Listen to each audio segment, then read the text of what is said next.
तुम्हाला वारंवार ॲसिडिटी होते का? तर ह्या वारंवार होणाऱ्या ॲसिडिटीवर आयुर्वेदिक उपचार काय करता येईल हे आपण आज समजून घेऊया. ॲसिडिटी म्हणजे पित्त. आपल्या शरीरामध्ये चांगलं पित्त आणि वाईट पित्त हे दोन्ही असतात.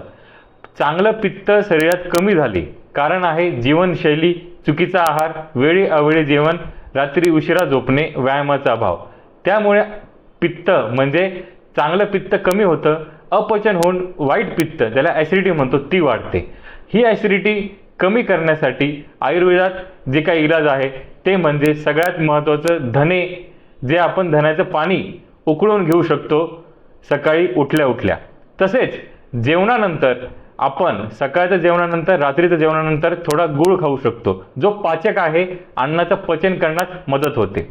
त्याच्याबरोबर फळांमध्ये आपल्याला केळी आणि सफरचंद हे ॲसिडिटी किंवा शरीरात पित्ताचा स्राव कमी करण्यास खूप मदत करतात.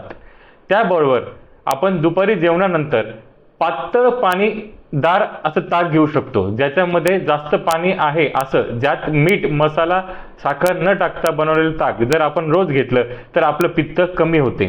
त्याच्याबरोबर धने आणि सौंफ आणि आवळा याची पावडर तयार करून आपण रोज जेवणाच्या अगोदर 15 मिनिटं सकाळच्या आणि संध्याकाळी घेऊ शकतो, ज्याने आपल्या शरीरातलं ॲसिड, पित्त कमी होते. धन्यवाद.